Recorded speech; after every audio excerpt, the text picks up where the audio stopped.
Hello, welcome to the sumo biology online classes. आपका फिर से एक बार बहुत बहुत स्वागत सुमो बायोलॉजी ऑनलाइन क्लासेस में। देखिए, आज की तारीख में हम लोग आज फर्स्ट वीक ख़त्म होने को आ रहा 2022 का। ठीक है, लेकिन अनसर्टेनिटी इतनी है कि अपने आप को मोटिवेट रखना, अपना एनर्जी लेवल बनाए रखना बड़ा मुश्किल है।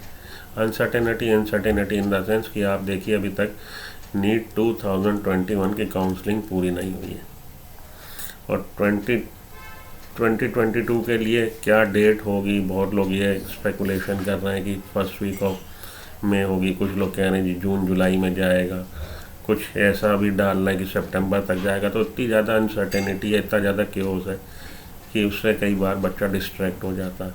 हालांकि जो क्रीमी लेयर है, जो आपके 5-10% है, जो बिल्कुल डेडिकेटेड है, अर्जुन की तरह मछली की आंख देखते हैं, उनको इन सब बातों से कोई फ़र्क नहीं पड़ता। लेकिन वो जो परसेंटेज है थोड़ी है। ठीक है, उसके बाद वाले सर्टेन ऐसे हैं जिनको डाउट्स आने लगता है और सर्टेन ऐसे हैं जिनको डिमोटिवेट होने लगता है, कुछ समझ नहीं आ रहा क्या करें क्या ना करें। तो ये एक नई तरह की सीरीज़ में आप लोग के लिए लाया हूँ कि आप लोग उसमें इंडल्ज रहें, आप लोग उसमें मोटिवेट रहें, आप लोग उसमें भाई देखिए किसी ना किसी तरह से अगर आपको रोज़ हम अरहर की दाल चावल खिला रहे हैं तो हो सकता है आप बोर हो जाओ, तो कभी कभी पिज़्ज़ा खा लो भाई, कभी कभी कुछ बर्गर खा लो, कुछ थोड़ा बहुत चेंज होता रहना चाहिए। तो ये आप आज की तारीख में जानते हो, बहुत जगह इतना ज़्यादा नेट पे हर कोई पेन टाइम मोड लेके पढ़ाने पे उतरा हुआ है और इतना ज़्यादा मटेरियल है कि आप लोग खुद ही कंफ्यूज हो किसको फॉलो करें किसको फॉलो ना करें। रोज़ नए नए चैनल, रोज़ नए नए लोग आ रहे हैं। लेकिन जो मैंने बोला कि भाई आप इतना मटेरियल किससे पढ़ें किससे ना पढ़ें, आप कतई मुझसे ना पढ़ें, लेकिन है कि आप लोग के लिए यहाँ सीरीज़ में ला रहा हूँ 38 चैप्टर के आपके लास्ट 5 ईयर के नीट के क्वेश्चंस की, जिससे आपको ये आइडिया लगेगा कौन से क्वेश्चंस लास्ट टाइम आए थे, उनका वीडियो सोल्यूशन, और जो इस साल आपको कंसीडर करना है क्या आ सकता है।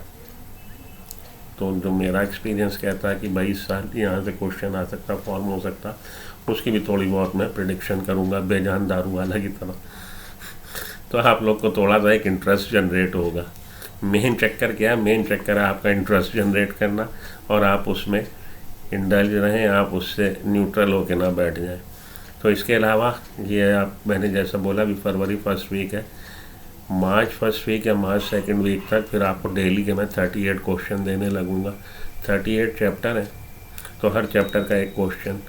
ये आपका ये अप्रैल से तब तक आप लोग का ये तो कि हाँ 80-90% कोर्स निपट गया है। उसका फ़ायदा तब है ये 38 क्वेश्चंस डेली का, जब आप ऑलरेडी 70-75% 90% तक अपना कोर्स कंप्लीट कर चुके हो हर चैप्टर से एक। तो उससे आपका वो रिवाइज चीज़ें होती रहेंगी। तो मेरे चैनल को सब्सक्राइब कर लीजिए, मेरे चैनल को हिट बटन लाइक का दबा दीजिए और बने रहिए मेरे साथ। बाकी आप जहाँ पढ़ो, और अगर आप मेरे लेक्चर्स को फॉलो करना चाहते हैं तो प्लेलिस्ट है, प्लेलिस्ट में टॉपिक वाइज हर चैप्टर का, हर टॉपिक का आप लोग को मिलता रहेगा लेक्चर। तो चलिए चालू करें अपनी ये जो प्रैक्टिस नहीं मैं करने जा रहा हूँ लास्ट 5 ईयर नीट क्वेश्चन। अच्छा, मैंने देखा यूट्यूब पे बहुत लोग लास्ट 33 ईयर्स, लास्ट 20 ईयर्स।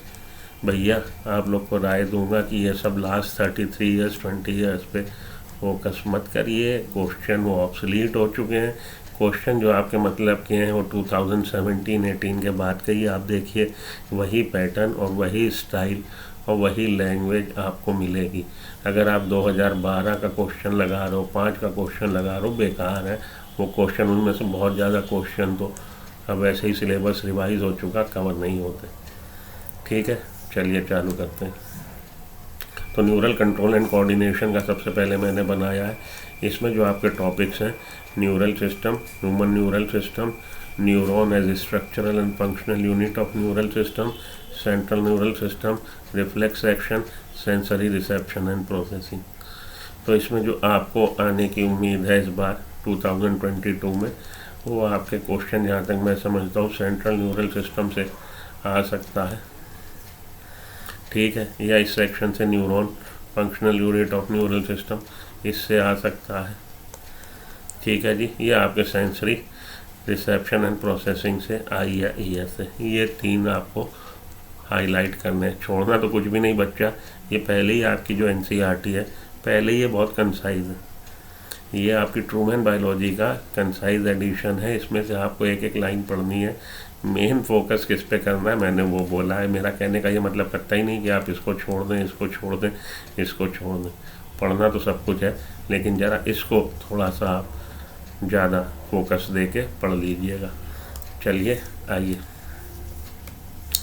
देखिए, मैच द कॉलम 1 कॉलम 2 कह रहा है। ये आपका नीट 2020 का क्वेश्चन है। Organ of Kotai, cochlea, Eustachian tube, steps.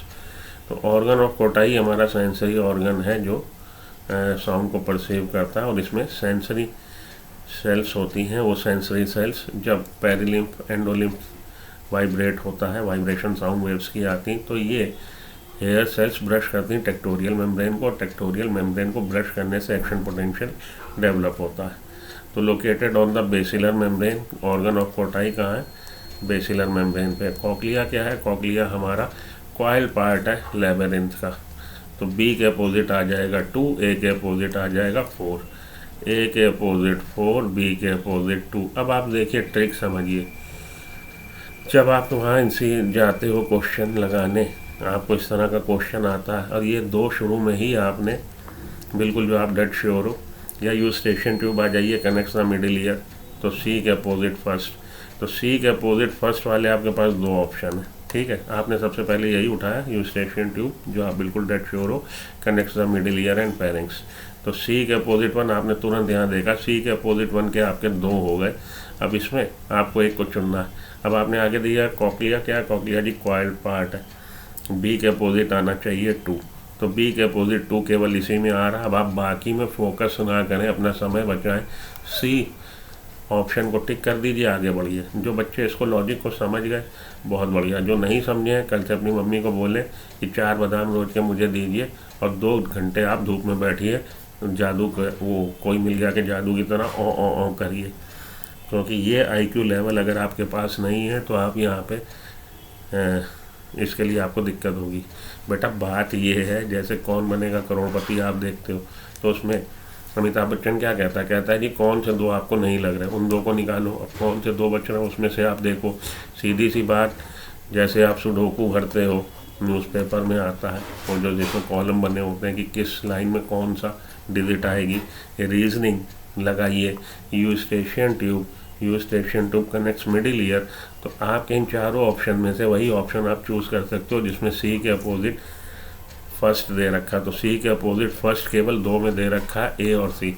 इसका मतलब है बी और डी को आप डिस्कार्ड कर दीजिए, ठीक है जी। अब आपने आगे एक उठाया कॉक्लिया। कॉक्लिया क्या है? Coiled part of the labyrinth. तो बी के अपोजिट आना चाहिए 2, बी के अपोजिट 2 इसमें आ नहीं रहा, ये भी डिस्कार्ड हो गया। हमारा सही आंसर ये है। विद इन 5-10 सेकेंड आपने टिक कर दिया, आगे बढ़े। तो आंसर क्या हो गया? एक्सक्यूज़ मी, माफ़ करिएगा, आंसर हमारा हो गया ऑप्शन सी, ठीक। चलिए आगे। तो देखिए, membranes labyrinth filled with fluid called endolymph, coiled portion of the labyrinth is called cochlea, given at the page number 325 आपकी NCERT में 11 की। coiled part of labyrinth is cochlea, eustachian tube connects middle ear and pharynx।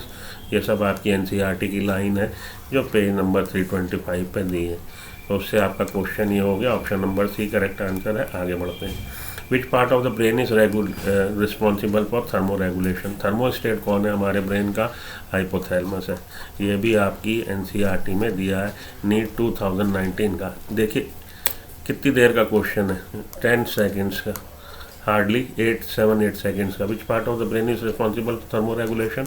Hypothalamus. आप टिक लगाएंगे, 4 number जेब में डालेंगे और अपने को शाबाशी देते हुए आगे बढ़ जाएंगे। Page number 321, hypothalamus, okay। Hypothalamus contains a number of center which control body temperature, thermoregulation, thermostat of the body, urge for eating, hunger center और drinking, और हमारा थर्स्ट सेंटर। तो हंगर सेंटर और थर्स्ट सेंटर भी, इसको इस तरह से भी पूछा जा सकता बच्चा, समझ लेना। हंगर सेंटर कहाँ पे है? अर्ज फॉर ईटिंग, जब आपको भूख लगती है, मम्मी भूख लगी 2 मिनट नूडल्स लो, तो हंगर और थर्स्ट सेंटर कहाँ लोकेटेड है? ये भी हाइपोथैलेमस पे लोकेटेड है। चलिए आगे चलिए। नीट 2019 का question, which one of the following is correct? Cornea is external transparent protective proteinaceous covering of the eye ball. Cornea कहाँ होता है? तो हम लोग की आई बॉल में 3 वॉल है, आउटर मोस्ट है sclera and sclera at the interior 1/6 become transparent, that is cornea. तो आउटर मोस्ट है स्क्लेरा और स्क्लेरा इंटीरियर 1/6 में ट्रांसपेरेंट हो जाता है, यही है कॉर्निया। तो इंटीरियर 1/6 में कॉर्निया है, बाकी जगह तो स्क्लेरा है, तो हम लोग इसको प्रोटेक्टिव प्रोटीनस एक्सटर्नल नहीं चूज़ कर सकते। ठीक है जी। इलास्टिन का बना होगा तो इलास्टिन येलो होता है तो ट्रांसपेरेंट नहीं होगा, नहीं चूज़ कर सकते।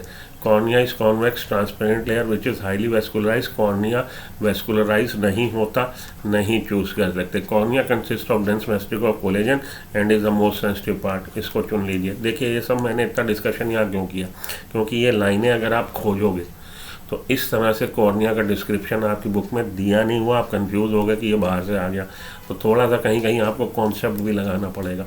ये दे रखा है कि नॉन वेस्कुलर होता है, तो वेस्कुलर वाले को हटा दीजिए। इलास्टिन येलो होता है, ट्रांसपेरेंट नहीं हो सकता, हटा दीजिए। ये 2 बच्चे अब आपके कंटेंडर कि जिसको आप चुन सकते हो। तो इसमें पूरे को कॉर्निया को उसने पूरा एक्सटर्नल बताया है, जबकि कॉर्निया केवल 1/6 स्क्लेरा को कॉर्निया बोला है और यहीं पे ये ट्रांसपेरेंट होता है, तो ये भी नहीं चुन सकते। तो हमें स्टेटमेंट ये चुनना है, इसको चुन लीजिए, यही आंसर है। Cornea consist of dense matrix of collagen and is the most sensitive portion of eye. ठीक है, वहाँ पे ज़रूरी नहीं है आपको हर क्वेश्चन लाइन टू लाइन मिले, हालांकि अब ऐसा होना नहीं। करीब 78 to 80 क्वेश्चन आपको डायरेक्ट स्ट्रेट लाइनर मिलने, 5, 7, 8 क्वेश्चन आपको कॉन्सेप्चुअल मिलने, और एक क्वेश्चन मुश्किल से ऐसा होगा जो एनसीईआरटी से बाहर होगा। बहुत स्ट्रिक्ट है गवर्नमेंट, इसीलिए मैंने आपसे बोला कि देखिए नीट 2019 की 15-16 से पहले क्वेश्चन तो बिल्कुल देखिएगा मत कि वो बेकार हो चुके हैं आज की तारीख में, वो क्वेश्चन रेस से बाहर हैं। आप खेल लो T20 मैच और मैं आपको राहुल द्रविड़ की तरह बैटिंग करना सिखाऊं, 5 डे क्रिकेट की लॉजिक नहीं बनता। ठीक, तो इसका आंसर क्या है? Option number 4 is the right choice, you should go with it. तो so the correct answer is option number 4। आगे चलिए, नीट 2018 का क्वेश्चन है, देखिए।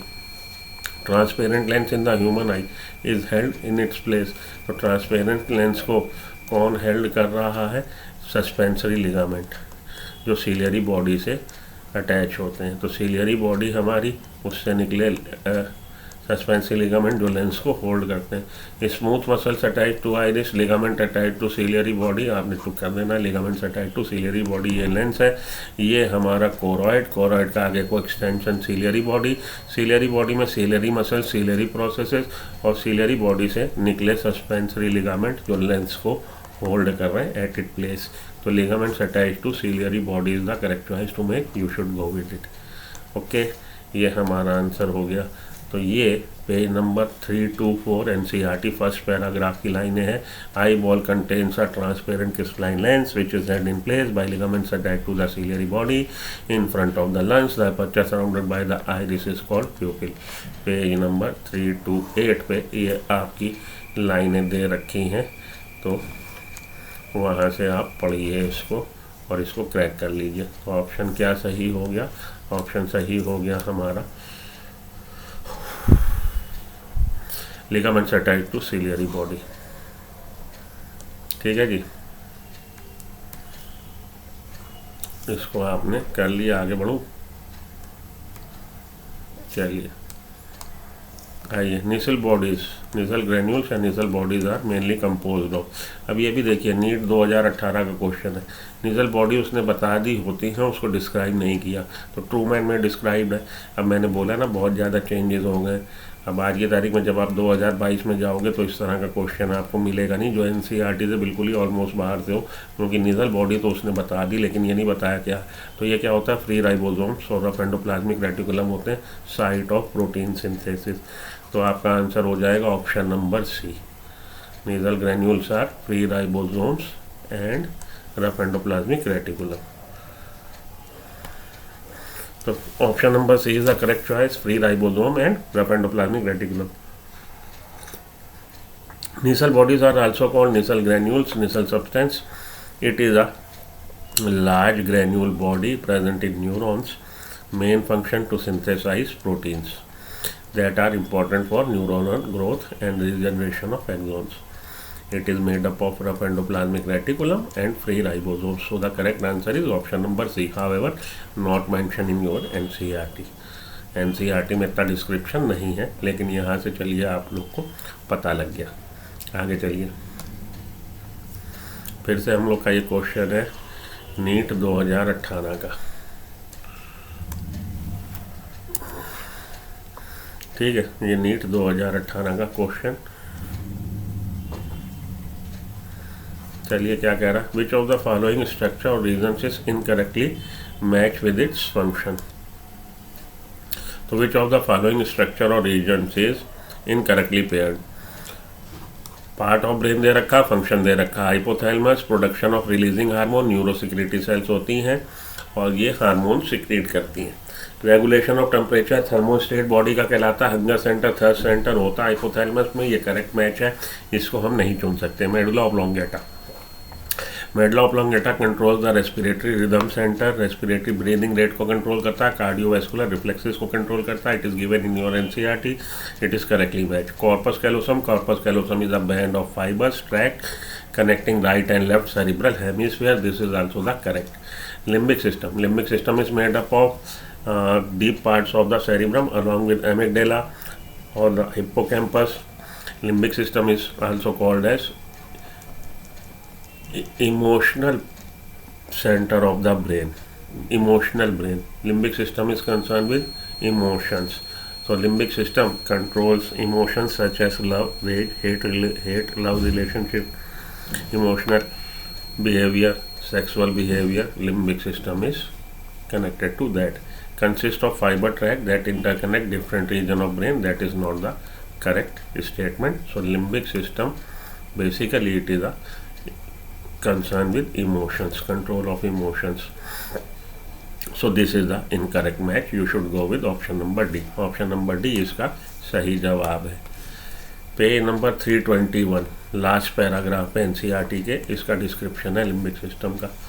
ठीक है जी, तो पेज नंबर 321 लास्ट पैराग्राफ क्या कह रहा है, inner part of cerebral hemisphere and a group of associated deep structure like amygdala, almond shape होता है तभी उसको एमिगडेला बोलते हैं। हिप्पोकैम्पस ये आपका सी हॉर्स शेप होता है तभी उसको हिप्पोकैम्पस बोलते हैं। Form a complex structure called the limbic lobe along with hypothalamus, involved in the regulation of sexual behaviour, expression of emotion. 14 फरवरी आ रही है, आप मनाओगे जरूर, तो उस दिन लिम्बिक सिस्टम आपका सुपर एक्टिव हो जाएगा। Excitement, pleasure, rage, fear and motivation. ठीक है जी, तो लिम्बिक सिस्टम का ये काम होता है, इसलिए ये गलत मैच है, इसको चुनिए, आगे बढ़िए। माइलिन शीट कौन प्रोड्यूस करता है, माइलिन शीट आपकी बुक में दे रखा है, श्वान सेल्स प्रोड्यूस करती हैं। तो श्वान सेल्स और ओलिगोडेंड्रोसाइट्स दोनों होती हैं।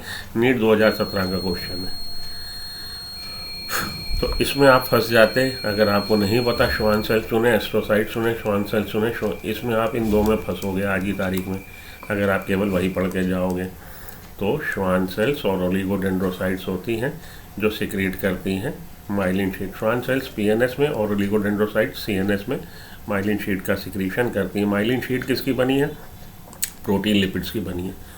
तो माइलिन शीट का सिक्रीशन कर रही है श्वान सेल्स और ओलिगोडेंड्रोसाइट्स। तो ये भी आपके एनसीईआरटी से लगभग बाहर का क्वेश्चन है अगर देखा जाए तो। It is produce by the Schwann cell in PNS and from oligodendrocytes in CNS brain में। रिसेप्टर साइट व न्यूरोट्रांसमीटर, रिसेप्टर साइट न्यूरोट्रांसमीटर की रिसेप्टर साइट, न्यूरोट्रांसमीटर का रोल कहाँ है, तो जब हमारा एक्शन पोटेंशियल पहुंचा पूरे एक्सॉन को ट्रैवल करते टर्मिनल नॉब पे बटन पे, यहाँ पे साइनेप्टिक वेसिकल्स हैं जो रिलीज़ करेंगी क्या, साइनेप्टिक लेफ्ट में रिलीज़ कर देंगी अपना chemical, that is the neurotransmitter. Neurotransmitter जाके बाइंड हो जाएगा कहाँ पे, neurotransmitter receptor present on the post synaptic membrane, और ज़्यादातर केस में कौन है, एसिटाइल कोलिन है। तो यहाँ पे जाके वो अटैच हो जाएगा, तब ये चैनल्स खुल जाएंगे और depolarization wave post synaptic neuron पे भी डेवलप हो जाएगी। तो न्यूरोट्रांसमीटर के रिसेप्टर कहाँ पे है, पोस्ट साइनेप्टिक मेम्ब्रेन पे, आपकी एनसीईआरटी में दिया है। तो पेज नंबर 320 फर्स्ट पैराग्राफ पे ये मेंशन है और ये उसका डिस्क्रिप्शन है जो भी मैंने आपको गा के बताया। ओके जी, तो आंसर आपको पता लग गया। आगे बढ़िए। अब हम लोग आ रहे हैं, देखिए हम लोगों ने 4-5 साल के लगा लिए एक्सपेक्टेड। तो ये आपको मैंने बोला कि कुछ एक क्वेश्चन ऐसे जो इस बार एक्सपेक्टेड है या किस तरह के क्वेश्चन आते हैं आपका आइडिया लग जाएगा। देखिए ये आपकी एनसीईआरटी की लाइन है जिससे एक क्वेश्चन मैंने फॉर्म किया है। ये क्वेश्चन मैंने ड्राफ्ट किया, choose the incorrect one. The hind brain comprises pons cerebellum medulla. Hind brain किसका बना? पॉन्स सेरिबेलम मेडुला, बिल्कुल given in your NCERT, also called medulla oblongata. तो हमें इनकरेक्ट स्टेटमेंट को चुनना है, सही है। Pons consist of fibre tract that interconnect two cerebral hemisphere. Pons किसको जोड़ रहा है? 2 सेरिब्रल हेमिस्फीयर को नहीं भाई, पॉन्स जोड़ रहा है different parts of the brain, not to cerebral hemisphere. उसको कौन जोड़ता है? Corpus callosum. सो यही आपका मिसमैच है, यही हमारा सही विकल्प है। Cerebellum is highly very convoluted surface. Cerebellum में बहुत ज़्यादा कन्वोलेटेड सरफेस है in order to provide additional space for many neuron. ठीक बात है।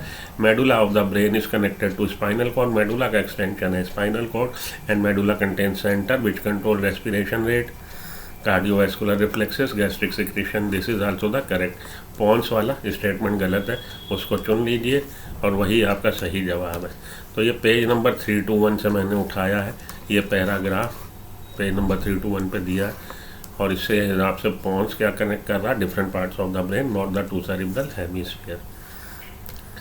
आइए चलिए ये एक और एक्सपेक्टेड क्वेश्चन देख लीजिए जैसे क्वेश्चन आजकल आ रहे हैं। Match the column 1 column 2। Column 1 column 2 को मैच करिए। हाइपोथैलेमस, लिम्बिक सिस्टम, मेडुला और पॉन्स। हाइपोथैलेमस का काम क्या है? हाइपोथैलेमस पे आपको मिल जाएंगे सेंटर जो कंट्रोल कर रहा है respiration, cardiovascular reflexes, gastric secretion. तो ए के अपोजिट क्या आ जाना चाहिए? ए के अपोजिट आ जाना चाहिए 2। लिम्बिक सिस्टम क्या है? इमोशनल अत्याचार, इमोशंस और सेक्सुअल बिहेवियर को बी के अपोजिट आ जाना चाहिए 1। तो A2 B1 लॉजिक लगाइए, सी को उठा लीजिए, आगे मत पढ़िए। A2 हाइपोथैलेमस कंटेन सेंटर अरे सॉरी बच्चा, सॉरी हाइपोथैलेमस का centre that control body temperature, urge for eating and drinking, ये होगा A3 होगा, सॉरी, और B1 होगा A3B1। A3B1 में कौन सा बचा आपका? यही बचा, आगे देखने की ज़रूरत है। सी मेडुला क्या कर रहा है?